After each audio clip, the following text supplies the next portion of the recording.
नमस्कार सभी को। Good evening to all.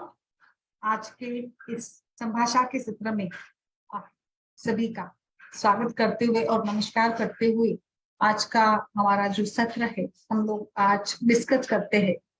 वैसे तो हमारा रोज का विषय अलग होता है, एक नए विषय पर हम लोग चर्चा करते हैं। बिल्कुल आज भी हम इसी प्रकार से आज का सत्र स्टार्ट करते हैं और विषय है विचर्चिका, एक्जिमा।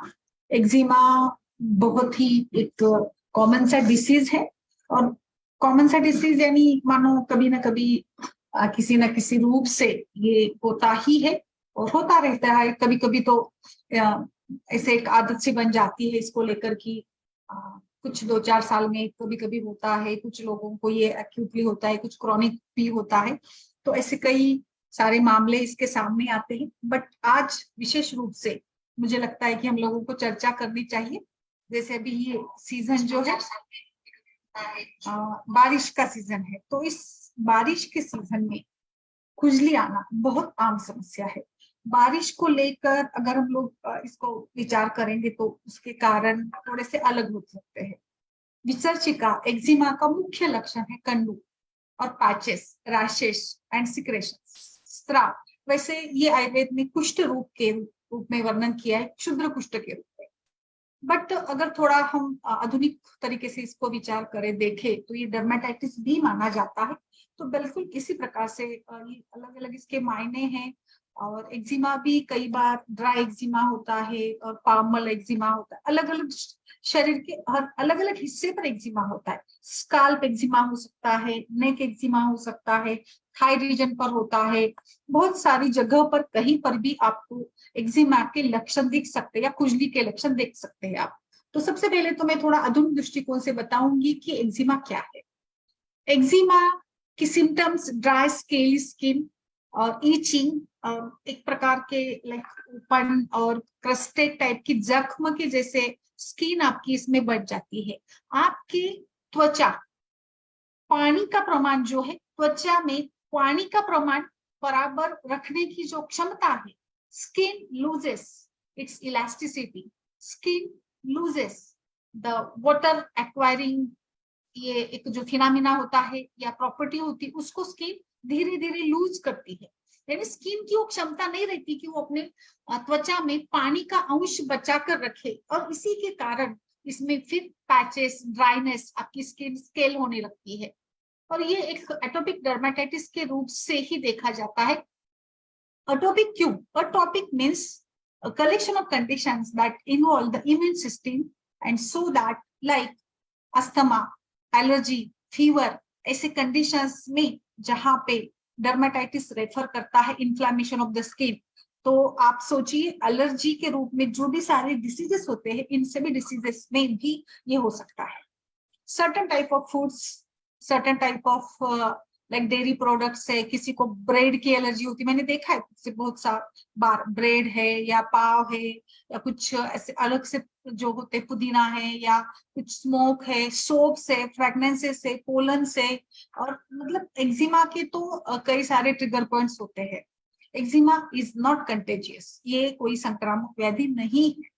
बट बच्चों में भी इसका काफी प्रमाण देखा जाता है। अफ्रीका, अमेरिका, एशियन कंट्रीज में सभी जगह पर ये डिसीज पाया जाता है। और जैसे मैंने बताया इसके जनरल सिम्टम्स अगर है, it depends upon the age and condition.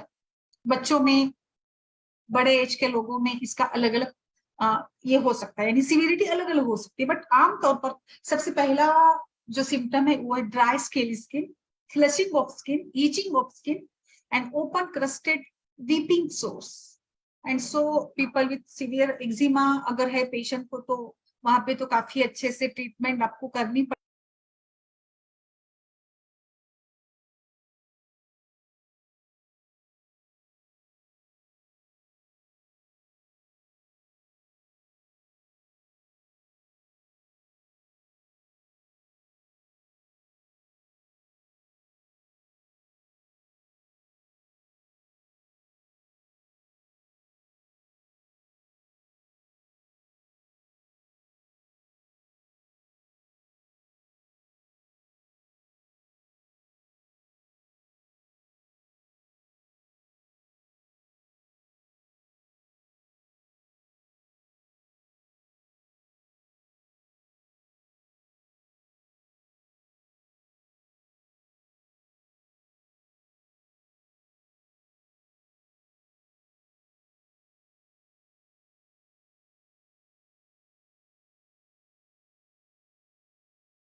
इस प्रकार से ये अलग अलग रूप से इन्फेक्शन के रूप में स्किन पर अपीयर होता है।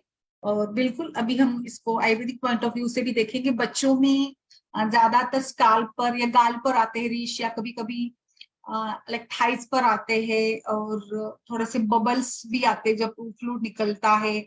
और चाइल्डहुड एक्जिमा तो डिफरेंट है, मैं इसको एक बार फिर से अलग से पढ़ाऊंगी क्योंकि हम लोग कंफ्यूज ना हो जाए। मतलब बच्चों में तो एक हम ग्रह बाधा वगैरह के हिसाब से भी सोचते हैं, वहां पे थिकनिंग होता है, और मतलब अलग सा थोड़ा सा उसका स्वरूप होता है। बट बड़ी लोगों में यानी अडल्ट में अगर इसका रूप देखा जाए तो फिर इसमें तो जैसे मैंने बताया कहीं पर भी ये आता है, रैशेस आ सकते हैं या इचिंग होती है, कंडू होता है, बारिश या कोई भी इंफेक्शन के साथ हैंड एक्जिमा। और कभी कभी ये भी देखा है मैंने कि आईलिड पर भी एक्जिमा आता है, और वो इरिटेशन हो जाता है, आईलिड पर आता है, तो कई कई पर भी इसका अपीयरेंस होता है। और अपीयरेंस के बारे में तो हम लोग कोई अंदाजा लगा नहीं सकते, बट मुझे लगता है कि शायद ऐसी जगह पर जो एक्सपोज है उस जगह पर ही मुख्य रूप से आयुर्वेद के हिसाब से देखा जाए तो शाखागत यानी हाथ पैरों का जो एक्सपोजर वाला पार्ट है उस पर ये ज्यादा से ज्यादा उभर पर आते हैं। Modern treatment point of view से तो इसमें एक प्रकार से कॉर्टिकोस्टेरॉइड्स यूज किए जाते हैं, क्रीम एंड ऑइंटमेंट अगर आप जो भी देते हैं ना, एंटी इंफ्लेमेटरी मेडिकेशन जो भी होता है इसमें मुख्य रूप से कॉर्टिकोस्टेरॉइड एंड ऑइंटमेंट्स होते हैं।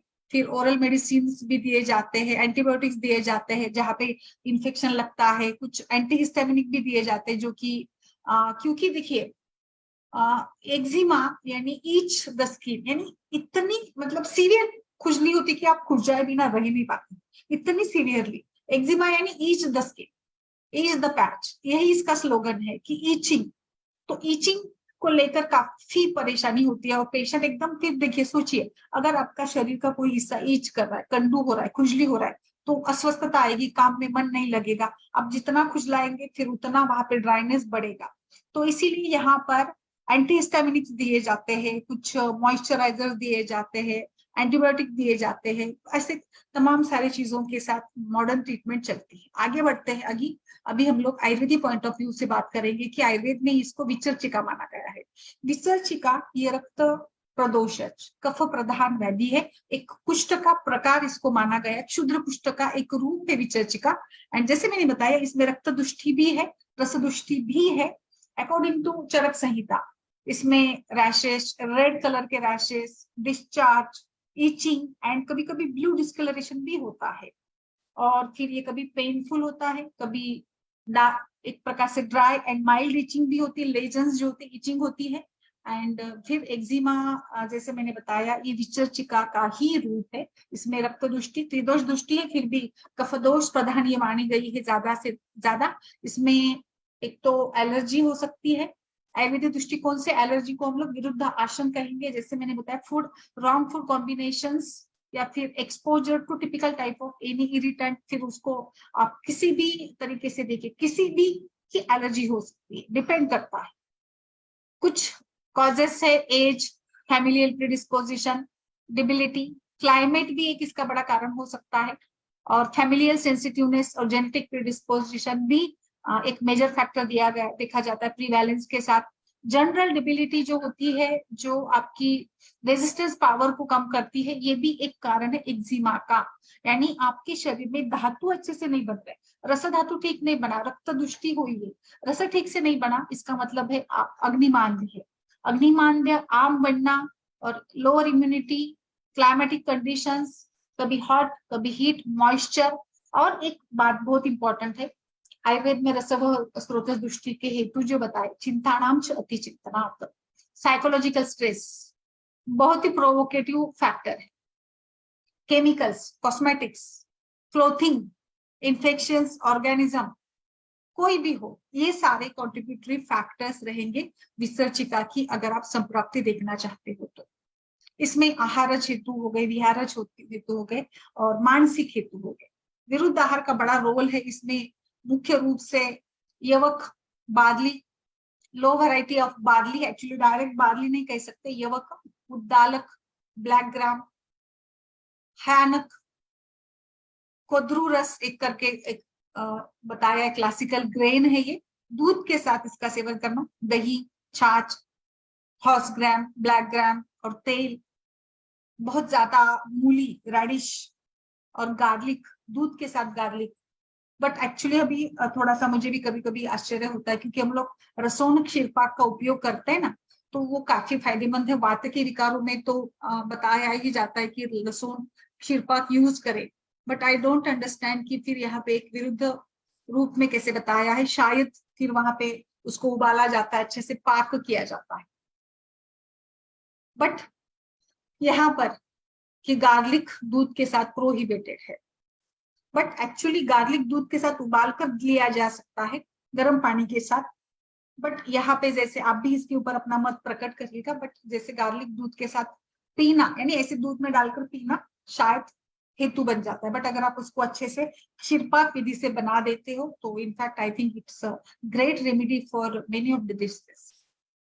फिर इसी के साथ साथ बहुत ही ज्यादा मांसाहार का सेवन करना, बहुत ज्यादा मसालों का सेवन करना, लकूच, काकमाची और कर्ड, घी और राडिश विथ जागरी, हरण का मांस दूध के साथ, बहुत ज्यादा मद्यपान करना, दूध के साथ मद्य का सेवन करना, और बहुत ज्यादा खट्टा दूध के साथ खाना, बहुत ज्यादा हरित शाक भी इसका हेतु माना है। हरित शाक विथ मिल्क, अभी हरित शाक विथ मिल्क को आज के परिप्रेक्ष्य में मुझे लगता है कि हम लोग जो वेजिटेबल्स होटल में जाकर ऑर्डर करते हैं ना, अलग अलग आजकल मलाई पालक मटर या मलाई मेथी, ऐसे मलाई वाले कबाब, कोफ्ता, जिसमें मलाई या दूध और पनीर या खोया के रूप में होता है, तो ये भी कहीं ना कहीं इस प्रकार से आपको डायरेक्ट, अभी तो जैसे दूध में मिलाकर सब्जियां नहीं, बट आप जैसे बटर पनीर या पालक पनीर, ऐसे सारे डिशेस जो आजकल बहुत ज्यादा प्रचलन में है, तो ये निश्चित रूप से 100% ये विरुद्धाज्ञा है। जो आपको मॉल में ready to eat, ready to cook paneer butter paneer, ये पनीर वो मिल रहा है, ये भी एक इसका कारण है।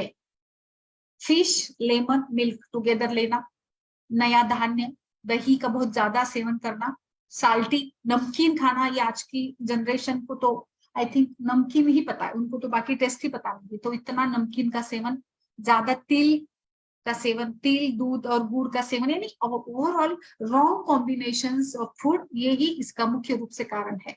इसी के साथ साथ कुछ आदतें आपकी जो बहुत ही ज्यादा physical exercise and taking sun bath after, बहुत खाना खाने के बाद नहाना, और लाइक बाहर घूमने जाना, इंडाइजेशन है तो भी सेक्सुअल इंटरकोर्स, दिन में सोना, और बहुत ही ज्यादा स्नेहपान करना एंड वमन करना, बहुत ज्यादा ठंड में सहवास में रहना, फिर सनलाइट का एक्सपोजर बिल्कुल भी नहीं, वेगम का अवरोध है, मेंटल में तो काफी सारे हेतु है। एंड बहुत देखिए कितने, मतलब अपशब्द वचन, insulting of the wise man, गुरु का अपमान करना, ये भी त्वचा रोगों के हेतु है। देखिए, एंड पैसे कमाना, गलत तरीके से पैसे कमाना, एंड मतलब जो अच्छी व्यक्ति नहीं है उसको ये करना, प्रोटेक्ट करना, ये भी सारे कुछ इसके हेतु बताए गए। इसके प्री मॉनिटरी सिम्टम्स के रूप में विसर्जिका के कंडू, वैवर्ण्य, नमनेस भी आता है कभी कभी, थोड़ा सा दाह, हल्का सा दाह हो सकता है, थकान, कंडू, पिटिका, ये है, बट पूर्ण रूप में जैसे कि स्वेट कम होता है, यानी आपकी त्वचा थोड़ी सी रूखी मोटी बनने लगती है, और वहां पे घाम नहीं आता है, एकदम घाम नहीं आना और थोड़ा सा आना, परुष, रफनेस, वैवर्णम यानी डिस्कलरेशन ऑफ द स्किन, कंडू, सुप्तता, परिदाह, क्लम, ये पूर्व रूप है, और रूप के रूप में एक प्रकार से कंडू, पीटिका, शावता, स्त्राव, रुजा, वृक्ष, रक्त, व्रण। अभी आगे बढ़ते इसमें हम लोग क्या क्या करें। सबसे पहले मैं बताऊं, पेशेंट बहुत ही इरिटेट होकर आता है आपके पास, तो उसको लगता है कि तुरंत मुझे ऐसा कुछ चाहिए जो मुझे एकदम से इचिंग कम करा दे। तो मुझे लगता है इचिंग के लिए आप नहाने के पानी में अलग अलग कॉम्बिनेशन यूज करें। आप सबसे पहले इसमें डालिएगा खदीर का चूर्ण, बेस्ट है। आप नहाने के पानी में जो सारे प्रकार के त्वचा रोगों के लिए, डर्मेटाइटिस के लिए खदीर नहाने के पानी में डालिएगा, बेस्ट रहेगा। खदीर डालो या तो नीम के पत्ते डालो, नीम का चूर्ण डालो, हल्दी डालो, जो भी आपको लगेगा आप इसमें डाल सकते, त्रिफला चूर्ण डालो, वो भी काफी अच्छे से इसमें रिजल्ट देता है। काफी सुंदर सुंदर ड्रग है इसमें, मैं बताऊंगी आपको कैसे कैसे इसको ये करना है। नहाने के पानी में ये डालिएगा सबसे पहले। तो अभी इसके ट्रीटमेंट, अभी मेरा अनुभव ऐसा है कि जो अभी एक सिंपल सी केस मतलब मैंने ये की थी, उसमें वही था, एक्जिमा टाइप का ये था पेशेंट को, और साल में कभी एक दो बार ऐसे होता था उसको। सिंपली पेशेंट की एज 35 थी एंड महिला थी, मेंसेस वगैरह रेगुलर थे उसमें। तो मैंने उनको सिंपली दीपन पाचन दिया था, पंचकोल से ही दिया था, पंचकोल का फांट ही दिया था। फिर स्नेहपान दिया पंचतिक्त गुगुल घृत से, स्टार्टिंग विथ 30 ml, फिर डेली डेली 10-10 ml, या उसको एक तरीके से 2 गुना बढ़ा दिया था, 30-60 ऐसे करके दिया था उसमें। फिर एक दिन का गैप दिया मैंने, 5 दिन का स्नेहपान करवाया था, एक दिन का गैप दिया था। गैप के दिन में मरीचादित तेल का अभ्यंग करवाया था। एंड बाष्प स्वेदन, बाष्प स्वेदन का बड़ा रोल है। बाष्प स्वेदन से त्वचा स्थित सारे जो भी क्लेद है, वेस्ट प्रोडक्ट्स है, वो काफी अच्छे से निकल जाते हैं। अभ्यंग एंड स्नेहन हम लोग वही करते हैं ना कि कोष्ठ से शाखा की तरफ आ जाए और फिर शाखा से हम लोग इसको निकाल सके, शाखा से कोष्ठ तक और फिर कोष्ठ से उसको निकाल दें। तो यही हमारा उद्देश्य रहता है कि हम अलग अलग रूप से इसको करते हैं। तो बिल्कुल ऐसे भी इसीलिए हमें बाष्प स्वेदन करना चाहिए। फिर विरेचन के लिए तीव्रत लेह दिया था 50 ग्राम की मात्रा में, और इसमें 100 ml दूध दिया था, सवेरे अर्ली मॉर्निंग दिया था इसको। 17-18 करीब करीब वेग आए थे पेशेंट को। एंड प्रॉपर कम उसको मैंने कम एक 7 दिन का ये बताया था कि आपको पूरी तरीके से संसेचन क्रम फॉलो करो। अच्छे से उसने किया भी था। इसके बाद फिर हमने इंटरनल मेडिसिन के रूप में कंटिन्यू इसको मैंने 1 महीने के लिए आरोग्यवर्धिनी वटी दी थी, बिकॉज आरोग्यवर्धिनी वटी रस धातु को अच्छा बनाती है। और दिन में 3 बार 1 TDS दी थी, ताकि देखिए रस दुष्टि है तो रस धातु को अच्छा बनाना है ना। एंड इसके साथ साथ गंधक रसायन दिया था 1 महीने के लिए, 2 BD के रूप में दिया था गंधक रसायन। ईच दैट राशेष, बिल्कुल ईच इसका बड़ा ये है। गंधक बहुत अच्छे से काम करता है, गंधक रसायन इसमें बेस्ट काम करता है। फिर मैंने जो अभी मैं बता रही थी खदीर का नहाने के लिए उपयोग करना और नीम का उपयोग करना, ये भी इसको बहुत अच्छे से वो करती रहती थी। और फिर खान पान को भी लेकर उसने काफी अच्छे से परहेज रखा था। 3 महीने कंटिन्यूली ये हम लोगों ने एक विरेचन दे दिया था, और फिर बाद में एक एक महीना मैंने आरोग्यवर्धिनी और ये सारा चला दिया था। तो दूसरे महीने में आरोग्यवर्धिनी का और इसका कोर्स किया था, और फिर बाद में गंधक रसायन का। नेक्स्ट तीसरे महीने में इसको महामंजिष्ठादि कषाय एक दिया था।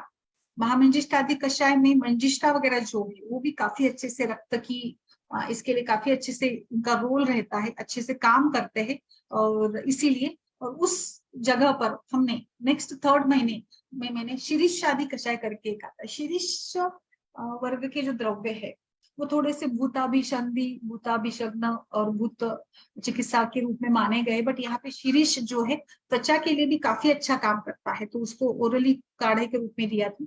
और फिर जैसे 3 महीने का ये कंटिन्यू ट्रीटमेंट हुआ था। विरेचन के बाद पेशेंट को काफी अच्छे से रिजल्ट मिला था। थोड़ा सा उसको पहले हेजिटेशन था, अच्छा नहीं लगता था घी पीना, और बाद में विरेचन के बाद संसर्जन क्रम करवाना। थोड़ा सा पेशेंट थोड़ी सी एक 5 किलो का थोड़ा सा उसका वेट ज्यादा था, बहुत ज्यादा वेट नहीं था उसका, उसके हाइट के हिसाब से 5 किलो ज्यादा था। विरेचन के बाद उसका 2 किलो वेट भी कम हुआ, क्योंकि कहीं ना कहीं मेद अधिक, मेदोह स्रोतस की विकृति के रूप में भी ये हो सकता है। मेद अधिक यानी क्लेद अधिक, और क्लेद अधिक तो बिल्कुल ये क्लेद कहाँ पर उभरेगा, कहाँ पर व्यक्त हो जाएगा, त्वचा के माध्यम से। तो ये फिर एक दूसरी केस में मैंने, मुझे लगा था कि वो मतलब ऐसे बोल रही थी कि उसको हाथ पे तो था पैच थोड़ा सा ईचिंग वाला, बट वो बोल रही थी कि मेरी बालों में भी खुजली की समस्या बढ़ गई है। तो कहीं ना कहीं मुझे लगा कि स्काल्प इरिटेशन, स्काल्प एक्जिमेटिक रूप में भी है। तो ओवरऑल पेशेंट का पैटर्न, खान पान, थोड़ा वो सॉफ्टवेयर इंजीनियर थी तो बाहर का खाना, कोल्ड ड्रिंक्स वगैरह भी पीती रहती थी, थोड़ा विरुद्ध आहार के हेतु थोड़े ज्यादा लगे थे मुझे उसमें। तो वहां पर मुझे ये विरेचन तो हमने दे ही दिया था, बट विरेचन के साथ साथ गंधक द्रुति का लोकल एप्लीकेशन भी करवाया था। एक और मुझे उसमें याद है कि मैंने कृमिघ्न चिकित्सा एक करवाई थी। कृमिघ्न चिकित्सा आप जरूर करिएगा, अगर बच्चों में कंप्लेंट है ऐसी तो कृमिघ्न चिकित्सा बिल्कुल बहुत ही फायदेमंद होती है, क्योंकि कहीं ना कहीं जो क्लेद बढ़ता है, कफ बढ़ता है, आचार्य चरक ने जो कृमि की संप्राप्ति बताई उसमें मधुर रस और कफकर आहार विहार, यहाँ भी तो विसर्जिका जो कुष्ठ का प्रकार है, इसमें भी वही सारी संप्राप्ति हमें देखने को मिलती है। तो बिल्कुल कृमिघ्न चिकित्सा भी जरूर बता दीजिएगा। नेक्स्ट फिर हम लोग सिंपली अगर आपको ट्रीटमेंट करनी है तो इसमें विरेचन प्लान कर, क्रोनिक अगर पेशेंट है, पुराना सा है, एक्जिमा की पुरानी शिकायत है, काफी पैचेस पड़ गए हैं, कई क्रॉनिक केसेस आते हैं ना हाथ पैरों पर पूरे ब्लैक ब्लूइशनेस लेकर और ड्राई एकदम स्केली स्किन को लेकर, तो वहां पे आप रिपीटेड शोधन करिए। 3 महीने में आप शोधन के रूप में विरेचन, और अगर अच्छा मतलब सीजन मिल जाए आपको, वसंत ऋतु वगैरह मिल जाए, तो कफ की दृष्टि को निकालने के लिए आप वोमन भी करवा दीजिएगा। वमन विरेचन चाहे तो आप जैसे पेशेंट की कंडीशन को देखते बस्ती का भी प्लान कर सकते हैं, ऐसा कुछ नहीं, इसमें लॉन्ग टर्म में आपको चलना पड़ेगा, थोड़ा 6 महीने तक ट्रीटमेंट आप कर सकते हैं इसमें। एक आप पेशेंट को ना जो ड्राइनेस है स्किन की उसको कम करने के लिए आप हल्का सा चिंचा तेल या फिर नीम का तेल या करंज तेल है या फिर नारियल का तेल, घर में जो भी तेल है आप मिक्स करके रखिएगा। एक सिंपल फॉर्मूला बताती हूँ मैं, 100 ml नीम का तेल लीजिएगा, इसमें 100 ml तिल का तेल डालिएगा और उसमें थोड़ी सी हल्दी डाल, इसमें इस मिक्सचर में नीम का तेल और तिल का तेल में हल्दी और अगर कपूर आप डालकर रख देते तो इसको एक बॉटल में भरकर रख दीजिएगा और रोज रात को सोते समय पेशेंट को अप्लाई करने को लगाइएगा। पेशेंट को देखिए ईचिंग का मुख्य रूप से कारण मुझे लगता है, भले हम लोग कफज हेतु मानते हैं बट रुक्षता भी इसका मुख्य कारण होता है। तो रुक्षता जैसे जैसे कम करेगी, स्किन में जैसे जैसे ऑयल बढ़ेगा, स्किन में जैसे जैसे पानी की मात्रा बढ़ेगी, जैसी पानी की मात्रा बढ़ेगी वैसा वहां पे जो एक ये होता है, क्योंकि ड्राइनेस क्या कारण है, श्रिंकेज, तो श्रिंक रुक्षता को हमें कम करना है, तो इसीलिए ऑयलिंग करिएगा पेशेंट का भरपूर। इसके ऑयलिंग के साथ साथ जैसे हल्दी डाली है तो एंटीबैक्टीरियल एंटी फंगल प्रॉपर्टी भी हो जाती है। स्काल्प के लिए आप क्या करिएगा, यही मिक्सचर नीम का आप इसमें फिर सीसम तेल की जगह पे करंज तेल डालिएगा। करंज तेल स्काल्प इचिंग के लिए बेस्ट रहता है, तो नीम तेल करंज तेल डालकर कॉटन से उसको लगा कर रखिएगा। स्काल्प एक्जिमा अगर है तो उसको हम लोग डेंड्रफ की तरह ही ट्रीट करेंगे, तो वो वहां पर रखिएगा। और त्रिफला कषाय नहाने के पानी में या जो हेड बाथ होता है उसमें भी डालिएगा त्रिफला कषाय, या फिर पंचवलकल कषाय भी बताते हैं जो काफी अच्छा होता है। पंचवलकल का चूर्ण नहाने के पानी में या कषाय से आपको बालों को धोना या शरीर को आप इसमें भी ये कर सकते हो। और कोई भी मुझे लगता है इस सारी ट्रीटमेंट के दौरान शैम्पू केमिकल वाला ना यूज करे, तो आप अपने अपने आप से एक अपना अपना खुद का कॉम्बिनेशन बनाकर इसमें विचार करें। वमन विरेचन जहां पे जरूरत है, जैसे मैंने बताया पैरों पर अगर बहुत ही ज्यादा पैच लेकर पेशेंट आता है तो उसमें रक्त मोक्षण करिएगा। रक्त दृष्टि को निकालने के लिए रक्त मोक्षण ही बेस्ट पर्याय रहता है। हम बाकी रस धातु दृष्टि अगर आपको अलग ज्यादा लग रही तो ये सारे विचार करें, एप्लीकेशन करें। अगर रक्त धातु की दृष्टि लग रही है आपको टिपिकली, तो वहां पे आपको रक्त मोक्षण करना है। इसमें मानसिक हेतु भी काफी होते हैं, तो मानसिक हेतु को कम करने के लिए थोड़ा पेशेंट का काउंसलिंग करना, खान पान के इसमें बदलाव लाना, और मानसिक हेतु बाकी जैसे खुजली के कारण नींद नहीं वगैरह आ रही होती है तो वहां पे थोड़ा हम लोग ब्राह्मणी वटी या ऐसे सारस्वतारिष्ट का भी उपयोग कर सकते हो। लोकली आपको ये सारे जो चूर्ण मैंने बताया, मंजिष्ठा, खदीर और हल्दी, इसका आप पेस्ट के रूप में अप्लाई करिएगा और गंधक धृति पानी में मिलाकर अप्लाई करिएगा। आपको सच में बेस्ट रिजल्ट मिल जाएंगे। स्किन के इसमें हम लोग गंधक धृति तो देते हैं बट एप्लीकेशन के रूप में नहीं देते हैं। आपको मार्केट में काफी अच्छे अच्छे आजकल निकले हैं स्किन के लिए टैबलेट्स निकली है। कंडुवीर करके एक टैबलेट आती है, 1 बीडी दीजिएगा। इसके साथ हेक्सासेट करके एक टैबलेट आती है, वो भी आप 1 बीडी दीजिएगा। एंड सारी वाद्यासो आप दीजिएगा जरूर, सारी वाद्यासो का भी बेस्ट ये मिल जाता है। कफज रक्त दृष्टि कफ का हेतु है तो सारी वाद्यासो बेस्ट रहेगा। सारीवा, मंजिष्ठा, त्रिफला, ये सब मिलाकर इसमें थोड़ा सा शंख भस्म भी डाल सकते हैं आप, तो ये भी आप दे सकते हैं पेशेंट को। ये भी एक अच्छे से ये करेगा, इसमें पीने के लिए दे सकते हैं आप इसको। पेशेंट को अगर जैसे बहुत ही ज्यादा वात प्रकृति का पेशेंट है तो पंचतिक्त गुगुल घृत है तो खान पान में भी रखिएगा, खान पान में भी इसका उपयोग किया जा सकता है। जहां पर सिक्रेशन ज्यादा है वहां पे डस्टिंग करिएगा, मंजिष्ठा से कर सकते हैं, हल्दी से कर सकते हैं, डस्टिंग विथ ये सारे जो पाउडर्स है इसके साथ। इसमें आंवला भी डाल सकते हो, बिकॉज आंवला विटामिन सी है, तो हीलिंग में वो काफी अच्छे से मदद करेगी। अगर पेशेंट को टिपिकली जैसे कि पैरों में या हील एरिया पर अगर ऐसे पैच है, तो आप इसको ना काढ़ों में अवगाहन के रूप में टब में लेकर पानी, ये शीरीष आदि गण या शीरीष का चूर्ण, त्रिफला चूर्ण, पंचवल्कर, मंजिष्ठा, ऐसे सब कुछ डालकर उसको वहां पे अवगाहन के रूप में करवा देगा, बेस्ट रहेगा। धूपन भी कर सकते हैं इसमें, धूमपान धूपन के रूप में हमने बार बार देखा है ना, वो भी कर सकते हैं। बाकी तो आपको देखिए इसमें तिक्त कषाय गुण का इंपॉर्टेंस रहता है, रक्त की शुद्धि करनी है, पित्त का भी शमन करना है। मंजिष्ठा, मंजिष्ठादि चूर्ण, मंजिष्ठावटी, खदीर, सारी वाद्यासो, नीम का कोई भी विकल्प, गुरुची काफी अच्छी काम करती है। चंदन का भी, चंदन तेल, जहां पे पेशेंट बोल रहा है कि खुजलाकर दाह भी हो रहा है खुजलाने के साथ, वहां पे चंदन तेल लगाने को दीजिएगा। करंज तेल भी काफी अच्छा रिजल्ट देता है, वो भी आप इस्तेमाल कर सकते हैं। इसमें एक बाकुची का है, बाकुची टैबलेट भी मिल जाती है, बाकुची बेस्ट फॉर्मुलेशन या सिंगल हर्ब के रूप में कर सकते हैं आप यूज। एक मैंने आपको बताया था ना, एक केस में मैंने मरीच आदि तेल का प्रयोग करवाया था, तो लोकल एप्लीकेशंस के रूप में मरीच आदि तेल है आपके पास, करंज तेल है, महामरीच आदि है, चक्रमर्द तेल यूज कर सकते हैं, गंधकाद्य मलहर है, मलहर कल्पना का जरूर इसमें यूज करिएगा। इंटरनल में तो शुरू में आरोग्यवर्धिनी वटी जरूर दे, आरोग्यवर्धिनी, गंधक रसायन या हरिद्राखंड, फिर आप पटुल कटुक रोहिणी, पटोल आदि भी, पटोल का भी बेस्ट रोल है इसमें।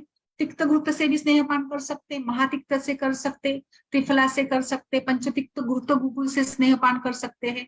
आपको अगर विरेचन देना है तो इसमें कैशोर गुगुल, त्रिफला गुगुल का भी अच्छा रोल रहता है, वो भी आप यूज कर सकती है। कषाय के रूप में महामंजिष्ठा के साथ कुछ कषाय यूज करना है तो वासा गुरुचादी कषाय यूज करेगा, वासा भी इसमें बेस्ट रोल रहता है, वासा गुरुचादी भी आप दे सकते हैं, पंचतिक्त दे सकते हैं, इसे इसमें आप दे सकते हैं। पेशेंट को डाइट चेंज जरूर करवाइएगा, इसको मूंग भरपूर खाने को दीजिएगा। मूंग में क्या है ना कि मूंग में प्रोटीन तो है ही, बट मूंग की दाल खाते हैं तो आपके जो धातु अच्छे बनने लगते हैं धीरे धीरे, एंड आपका अग्नि भी अच्छा ये होता है, बिकॉज ये लघु पाचक होती है। तो मूंग की दाल की सब्जी या सूप के रूप में यूज करें। आपको अगर मांस पेशेंट को खाना ही है तो जांगल मांस का सेवन करवाइएगा। पेशेंट को पटोल की सब्जी, दूधी की सब्जी, भिंडी की सब्जी और शाली, षष्ठी शाली की मतलब चावल बनाकर थोड़ा सा उसको भून कर भी बनाते हैं तो भी अच्छा रह जाता है, तो वो भी आप इसमें दे सकते हैं। बट ग्लूटेन वगैरह की एलर्जी है क्या, उसको देखिएगा उसमें बिल्कुल। और पेशेंट को मीठा, गुरु आहार, बहुत ज्यादा मिष्टान्न का सेवन करना, दूध के व्यंजन, फर्मेंटेड अचार और बाकी सारे इडली वगैरह जैसे फर्मेंटेड फूड, उड़द की दाल, कुल्थी, तिल, ये सब, लवण, बहुत ज्यादा नमकीन खाना, ये सारा कुछ उसको बिल्कुल मतलब अवॉइड, यानी अवॉइड ही करवा दीजिएगा। तो इस प्रकार से इसमें हम लोग बहुत अच्छे से विचर्चिका में विचार कर सकते हैं। यहाँ पर आपको रक्त की दृष्टि को कम करना है, यहाँ पर कफ का शमन भी करवाना है। एक केस में मैंने शिरीष शादी काढ़ा वगैरह तो यूज करवाई, तो एक स्नोहादी लेप करके भी आपको मार्केट में मिल जाता है, वो भी काफी अच्छे से एक्जिमा को ये करता है, यानी इसमें ये करता है।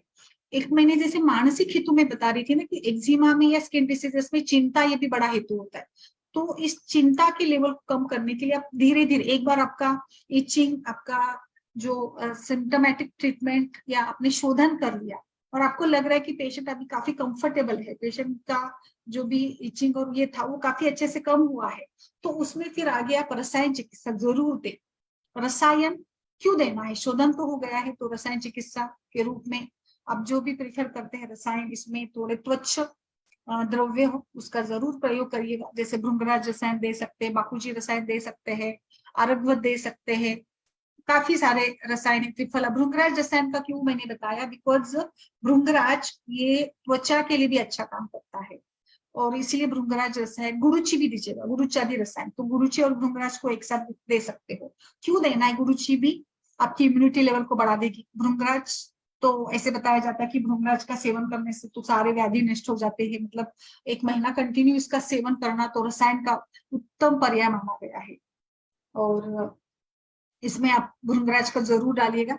शिरीष का मैंने बताया था, शिरीष वेरी गुड, कुष्ठग्न काम करता है, बहुत अच्छे से कुष्ठग्न काम करता है, इसीलिए इसको हमने डाला है इसमें। एंड बाकी आपको जो सारे रसायन के विकल्प नजर आते वो भी आप इसमें इस्तेमाल कर सकती है। मैं बारिश को लेकर बात कर रही थी। सच में आपको पता है, सभी को भी हमारा अनुभव ये रहता है कि बारिश के दिनों में खुजली आने लगती है, गीले कपड़े पहनो, कपड़ों बाहर सूर्य प्रकाश नहीं होता है, तो बारिश के दिनों में जब भी आपको मौका मिले, कुछ धूप निकली हो, तो बिल्कुल आप थोड़ा सा सोख कर लीजिएगा स्किन को, अपने स्किन को बहुत ज्यादा कवर कर रखना और बहुत ज्यादा एक्सपोज करना दोनों भी गलत बातें हैं। आमतौर पर बारिश के दिनों में ऐसे होता है, बारिश के कारण मानिएगा या किसी भी कारण से कपड़ों को आप कोई भी आयरनिंग करिएगा, इस्त्री करिएगा, जैसे भी हो, अच्छे कपड़े सूखे हो, क्योंकि कपड़ों के साथ ही फंगल इन्फेक्शन बहुत ज्यादा होता है। ये एक बारिश के दिनों के खास ये है। आप कपड़ों को डेटॉल में या फिर नीम का, त्रिफला का काढ़ा, जैसे भी हो, एक डिसइंफेक्टेंट जो भी आप यूज करना चाहते हो बीच बीच में करें। आप खुद भी बीच बीच में इस प्रकार से थोड़ा अगर आपको लगता है तो कृमिघ्न चिकित्सा के रूप में भी आप यूज कर सकते हैं। बीच बीच में आप खुद के नहाने के पानी में, आप भले स्वस्थ हो फिर भी इन सभी समस्याओं का सामना करने के लिए आप बीच बीच में नहाने के पानी में नीम का या पंचवल्कल का या खदीर का चूर्ण डालकर नहाते रहिएगा। यानी आपकी स्किन, देखिए इस इन दिनों में फुंसियों का और पिंपल्स का भी प्रमाण काफी बढ़ जाता है, और बालों की भी समस्या, बालों में भी डैंड्रफ बढ़ जाता है। बारिश के दिनों में बालों का खास ख्याल रखना होता है, क्योंकि जो भी बारिश का पानी होता है इसके साथ हमारे बालों में एक प्रकार से क्लेद अधिक जमता है, और ये क्लेद के कारण फिर ईचिंग और बाकी जुए वगैरह होना, इन्फेक्शन होना, ये भी आम समस्या है। तो बालों का भी खास केयर करिएगा, यानी बालों की साफ सफाई पर आपको खास करके ध्यान ज्यादा ज्यादा देना पड़ेगा। एक और मैं इसमें बताती हूँ आपको, मैंने मक्खन का शायद नहीं बताया, तो मक्खन वाला भी आप अप्लाई कर सकते हो। मक्खन हल्दी डालकर, जो ड्राई एक्जिमा है उसमें आप बिल्कुल डालिएगा, या जो भी आपने कोई चूर्ण लिया है मंजिष्ठा वगैरह, उसमें आप मक्खन डालकर इसका प्रयोग कर सकते हो। एक अभी थोड़े कुछ और फॉर्मुलेशंस की बात करते हैं। इसमें कांचन, कांचन का जो रूट है बस उसको पानी में ये करिएगा, थोड़ा सा घीस लीजिएगा और फिर इसका प्रयोग आप करिएगा, मतलब पीने को दीजिएगा पेशेंट को। बेस्ट आपको कांचन का बेस्ट रिजल्ट मिलता है। नीम का तो है, नीम, हरिद्रा, कोरफड का जो जेल होता है वो भी आप लगा सकते हैं। बाकुची का तो बेस्ट ही रिजल्ट है, आरोग्यवर्धिनी, गंधक रसायन, और एक लेप बताती हूँ, रसकर्पूर लेप करके आता है। रसकर्पूर लेप में नारियल का तेल है, इसमें कैलोमेल यानी रसकर्पूर है, रेड लीड है, एंड तो ये आपके इसमें लगाते हैं ना, जो भी जहां पर भी आपको लग रहा है एक्जिमेटिस पैच है, इरप्शन है, रैश है, तो इसको लगाने के बाद फिर बाद में आप इसको तेल के साथ लगा सकते हैं, या फिर आपने इसको लगा दिया 30 मिनट्स के लिए रखा और गर्म पानी से, गुनगुने पानी से धो दिया, उसके बाद में तिल का तेल लगा दीजिएगा, बेस्ट आपको रिजल्ट मिलेगा। ये रसकर्पूर लेप करके मिल जाता है। और दूसरा आप खुद से लेप बना सकती है, जिसमें बाकुची के बीज को लीजिएगा और चाल मोगरा के बीज को लीजिएगा, एंड अवरतकी के भी पत्तों को लीजिएगा। इन सभी को, हल्दी और हरताल, इनको मिलाकर आपका जो भी लेजन है, खास करके माइक्रोबियल इन्फेक्शन है, तो वहां पर आप इसको लगा सकते हैं। अब गुलाबी रेप करके आता है, ये बेस्ट काम करता है एक्जिमा के पेशेंट्स में, तो इसमें भी आप उसका प्रयोग कर सकते हो, है ना। तो आई थिंक इस प्रकार से एक्जिमा बहुत अच्छे से इन सभी नुस्खों के साथ, बहुत सारे, और मेरे पास तो बहुत सारे नुस्खे हैं जिसमें आप इसको यूज कर सकते हो। थोड़ा सा कुछ इसमें और मैं बताती हूँ, आप सभी से भी मैं रिक्वेस्ट करूंगी, पारिजातक का जो पत्ते होते हैं ना, उसको कूट कर भी लगा सकते हैं, बेस्ट रिजल्ट आता है। लौह भस्म दीजिएगा पेशेंट को खाने में, बेस्ट रहता है। कडुनीम के जो पत्ते होते हैं उसको भी खाने को भी बताया जाता है, वो भी खाते भी है लोग कुछ। खदीर का काढ़ा, उसमें आप आंवला चूर्ण डालिएगा, खदीर का काढ़ा और आंवला पीने को दीजिएगा। कडुनीम का तो बेस्ट ही है। बाकी एलादी केरम वगैरह करके तेल आता है केरला का, वो दे सकते हैं आप लगाने को। मंजिष्ट आदि तो है ही, खदिरारिष्ट भी दीजिएगा। सो एक्जिमा बहुत सिंपल है, विरेचन से आपके पेशेंट 50% रिलैक्स हो जाते हैं, केवल विरेचन से। बाकी आपको ज्यादा कुछ देने की जरूरत नहीं है। फिर आप पुनर्नवास वगैरह दे सकते हैं। कुछ केसेस में इसमें कल्याणक घृत का भी काफी अच्छा रिजल्ट मिल जाता है। कल्याणक घृत आप दे सकते हो, जिसमें सारीवा मंजिष्ठा सारे द्रव्य हैं, और ये वर्ण वगैरह भी होता है ना, तो कल्याणक घृत का भी पान करा सकते हो पेशेंट को, काफी अच्छे से उसको मिल जाता है रिजल्ट। एलादी तेल यूज करिएगा लगाने के लिए, काफी तेल है इसमें, तो नल परमादि तेल है, काफी अच्छा उसका भी रिजल्ट मिल जाता है। तो इस प्रकार से एक्जिमा यानी ईचिंग के लिए तो विरेचन, आप अगर ऐसे क्लासिकल विरेचन नहीं करना चाहते हैं तो अभिपत्ति का चूर्ण दीजिएगा, त्रिफला चूर्ण दीजिएगा, 7 दिन 15 दिन के लिए रोज लेता रहे पेशेंट, अच्छा लगेगा उसको। और पेशेंट के हेतु बंद कर दीजिएगा, पेशेंट को साफ सफाई और जिन चीजों से एलर्जी है उनका सेवन करने से रोकिएगा, निश्चित रूप से फर्क पड़ेगा। क्योंकि बहुत बार ऐसे होता है ना, महिलाएं होती है या बच्चे होते हैं या कोई ऐसे व्यक्ति होते हैं कि जिनको थोड़ा सा हेजिटेट होता है, ऑकवर्ड फील होता है कि कैसे जाए डॉक्टर के पास और कैसे विरेचन ले, समय नहीं है वगैरह वगैरह, बट ईचिंग तो होती है। तो ऐसे में सिंपल सिंपल ये नारियल का तेल लगाना, ये लगाना, ऐसे सिंपल सिंपल कपूर डालकर लगाइएगा, बेस्ट रिजल्ट मिलता है। कपूर बहुत अच्छा है त्वचा के लिए। यस मैम, नमस्कार सभी को, आप भी डालिएगा अपने अनुभव। नीलम जी, डॉक्टर नीलम जी, प्रणाम प्रणाम आपको भी। बोलिए मैम, बहुत दिनों के बाद कैसी है डॉक्टर नीलम?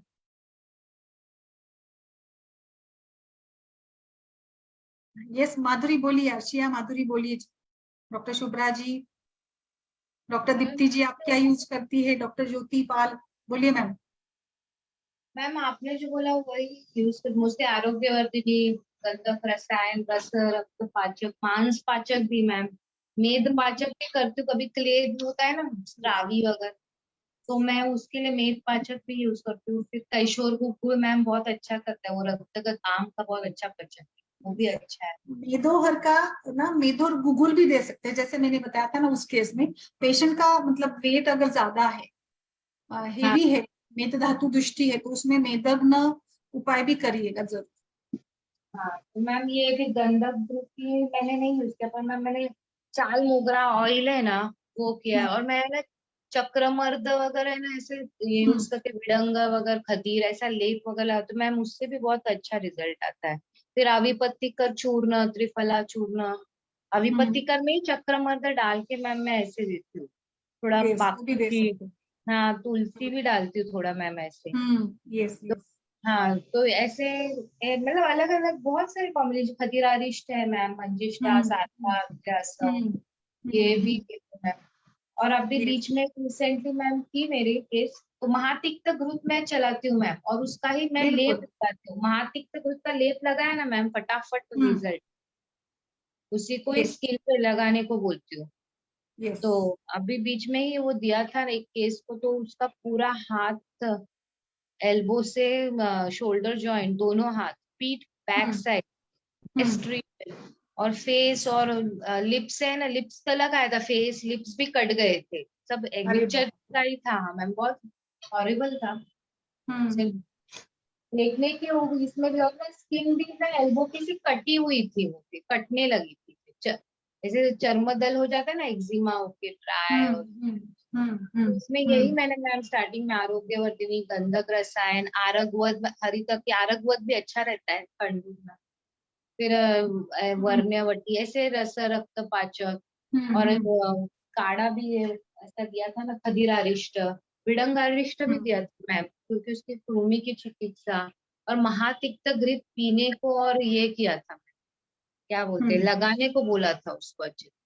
तो ये अच्छा। सब ऐसे करते हो ना, मुझे लगा कि वो पेशेंट का टाइम लगेगा, क्योंकि 4 महीने की में, पर उसने मुझे सेकेंड डे ही फोन किया कि उसका सूखने लगा है मैम, सेकेंड डे ही जस्ट टैबलेट यस लेके। यस, होता है मैम, बहुत अच्छा होता है ये। हाँ, बहुत भर गया था पूरा, ऐसा ऊपर का अपर पोर्शन बॉडी और आप ना फेस। गंधक का चूर्ण ना शीरस का तेल ना, शीरिष का तेल में ना लगाकर बोलिएगा, बेस्ट रहता है मैम। हाँ, और मैम ये थोड़ा थोड़ा रोज मृदु विरेचन देते रहना चाहिए पेशेंट। हाँ, मृदु विरेचन तो देते ही रहना चाहिए। हाँ, तो फिर वो अच्छा काम करता है मैम, अच्छा यस। रिजल्ट आता है। और पथ्य मैम, इस पेशेंट का हेतु कैसा था, मैंने बोला एमटीपी गोलियां खाई थी मैम 2 बार। कैसे एमटीपी की? अच्छा। हाँ, मेफ्रिप्रेस्टोन साफ करने के लिए 3rd मंथ और 2nd मंथ। और एक और जो था मैम ना, पहले जैन में खाया था, फिर दूसरा वापस अप्रैल में खाया। तो उसकी जो हुआ ना उष्णता से, पता नहीं, वो गोलियों के बाद तुरंत दूसरे टाइम वो चालू हो गया सब, एक्जिमा उसने खाया। ये ऐसा उसका हेतु था मेजर, ये बाकी तो उसने खाने में बहुत हेतु, और स्ट्रेस था मैम, स्ट्रेस फैक्टर बिगेस्ट था उसका। पर ये जो स्ट्रेस एमटीपी गोली, सच में बहुत ही ये कर हाँ, देता है। पर एमटीपी गोली खा के ये हुआ मेजर ये। यस, होता है मैम कभी कभी ना एमटीपी की गोली से ना, ये मतलब एक हार्मोनल लेवल इम्बैलेंस और हाँ मैम, स्ट्रेसर स्टिमुलेट हो जाते हैं कभी कभी ना। मैम वो रहता है ना, कर लेते हैं ना मेफ्रिप्रेस्टोन, नीचे से डालो 3-4 हजार की गोलियां फर्स्ट टाइम, फिर बाद में साफ करना है इसके, और उसके वजह से ये ब्लोन अप हो गया मैम, पूरा आया है। यस, हो सकता है। मुझे मतलब मैं फर्स्ट टाइम देखा कि ये एमटीबी की गोलियों से होता है इतना सीवियर। यस। आप त्रिफला का काढ़ा भी दे सकते हैं, वैसे त्रिफला कषाय नहीं, लौद्र भी डाल सकते हैं। हाँ बेस्ट ये रहता है, दोनों के भी तिक्त कषाय रस है ना, तो काफी ये हो जाता है इसमें, काफी यस अच्छा। मैम। बट पेशेंट का कोऑपरेशन बहुत इंपॉर्टेंट है, पेशेंट का कोऑपरेशन हम लोग इतना नहीं कर पाते, क्योंकि इसमें पेशेंट बहुत इरिटेट हो जाता है। हाँ खुजली से, खुजली से कंडुगला का परेशान। मैम, कंडुगला है ना महाकषाय, उसका हम्म। देते हैं, कंडुगला महाकषाय, वर्मे हाँ। महाकषाय, कुष्ठग्न महाकषाय, ये सब यूज होता है मैम। यस। फिर कुष्ठ का पॉइंट ऑफ व्यू से देखेंगे तो काफी विकल्प हमें मिल जाते हैं, बहुत ज्यादा विकल्प है कुष्ठ के पॉइंट ऑफ व्यू से देखेंगे तो। जो कुष्ठ में जो जो सारी कल्प है ना, वो सारा इस्तेमाल कर सकते हैं यहाँ पर।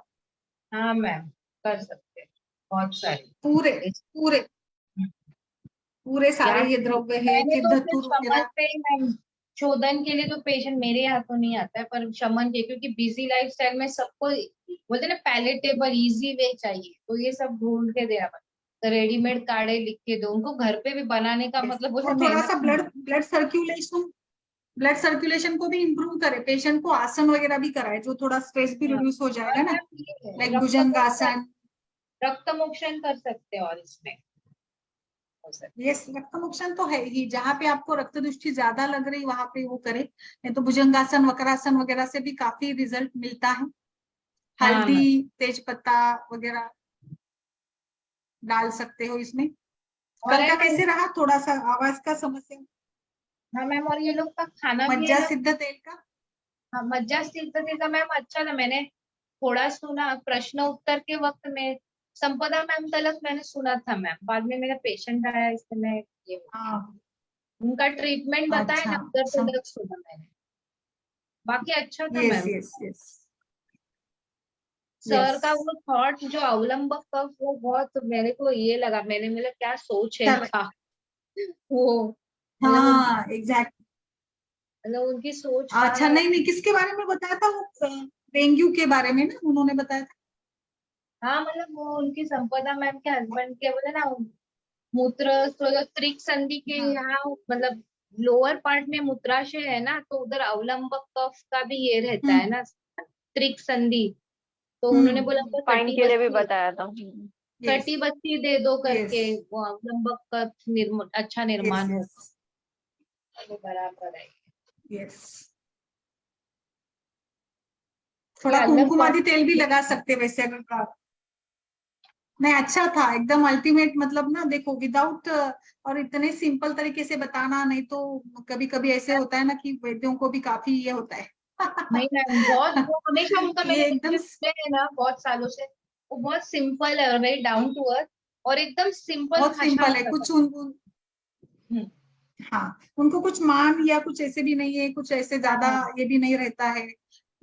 बहुत अच्छे से वो बताते हैं ना, वही एक्चुअली वही एक अच्छे वैद्य का लक्षण है।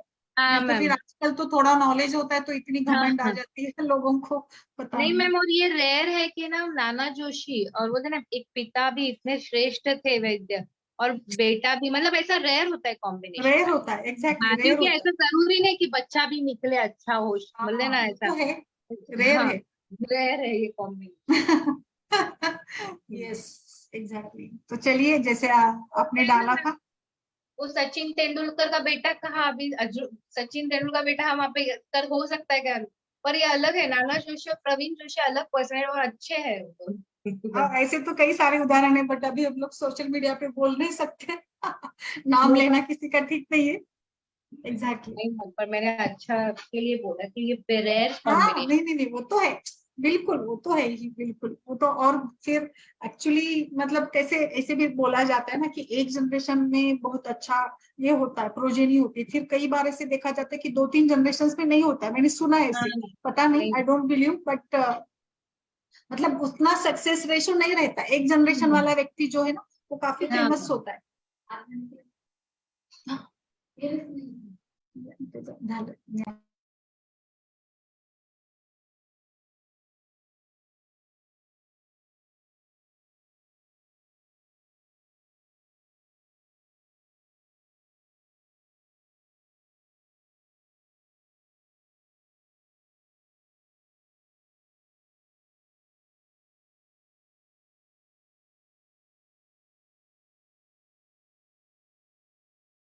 ओके, चलिए फिर आज के लिए अगर कोई सवाल नहीं है तो रुकते हैं फिर। चलो, कीप वॉचिंग दिस। मैम, ये कभी है ना आवरण का आप सिखाइए ना कभी, ये बोलते ना पित्तावृत हाँ वार, कफावृत वार। यस, एक बार शायद लिया था मैंने आवरण का और इसका ना, लक्षण, मतलब लक्षण लिया और था। ठीक है, चिकित्सा लेते हैं। का थोड़ा चले थोड़ा कर, चले।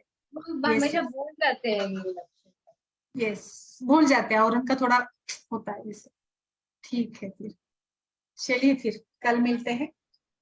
Okay, thank you. नमस्कार सभी को, keep watching and keep blessings.